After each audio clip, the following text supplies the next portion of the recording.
One thing you may not realize is that before there was Colleen and Jimmy, there was Colleen and Mary Ryan. I'm Ryan, for those I don't know, and Colleen and I have been friends since first grade. Or as we like to say, the sisters our parents never gave us. That sisterhood became a reality as Alpha Phi's at the University of Oregon, and now as maid of honors in each other's weddings. As one of my dearest friends, Colleen and I have always been a great balance. Colleen being the wild, sometimes untamable, too far Toombs, and I the bit too buttoned up rule follower. Colleen the eternal optimist to balance my eternal pragmatism, the exuberant extrovert who can always draw me out of my introvert comfort zone. Although there are countless examples of the kind of friend Colleen is to everyone she meets, one of the first memories I have was at Andrew Langsdorff's birthday party at Bryant Pool, where Colleen, who has always excelled athletically, whether unicycling, rollerblading, or cheerleading, spent the entire... Hey, Mike. So one of the first memories I had of Colleen was at Andrew Langsdorff's birthday party at Bryant Pool, where Colleen, who has always excelled athletically, whether cheerleading, rollerblading, unicycling, spent the entire party patiently teaching me how to swim.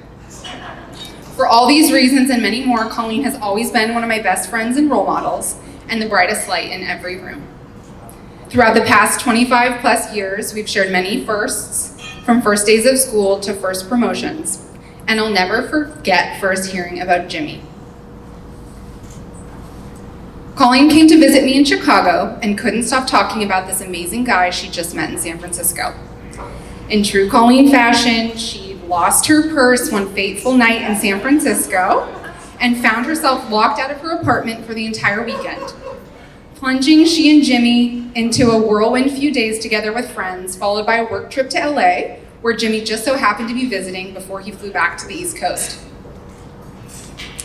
Aside from the fact he had beautiful eyes and great dance moves, what I remember most from those early conversations was how highly Colleen spoke of Jimmy as a person, kind, genuine, smart, silly, respectful, and family-oriented, and how natural their connection had been from that very first night.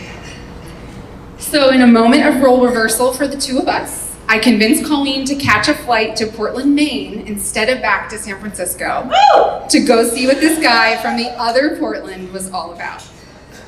What that first trip and every visit, memory, and milestone over the years continued to demonstrate was what an incredible person Jimmy is and what a truly amazing couple they make. From that point on, everything related to Jimmy became a when, not an if.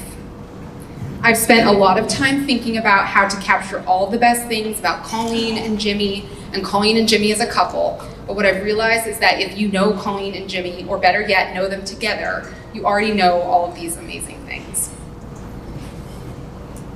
They balance each other, support each other, laugh together, bring out the best in each other, and share a sense of adventure that many people aspire to. They always put each other and their families first. They unconditionally love each other despite their quirks, whether that's Jimmy's Hamlin hop every time they try to get out the door, or the way he lovingly calls Colleen dainty, given she's anything but. Calls, you deserve the very best in life, and there is no one in this world I'd rather see you with than Jimmy.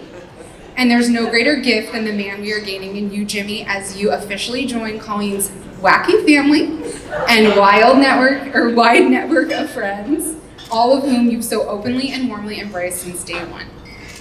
Keep doing what you two do best, approaching every opportunity and challenge as a team, putting in the hard work to make this a lifelong partnership, and making lots of time for fun and game nights in between. If you exercise the same patience and kindness with each other that Colleen did with me at that first grade birthday party, I think you'll be just fine. So here's to many more firsts as a married couple and a lifetime of whens, not ifs, together. Cheers to the Hamlet.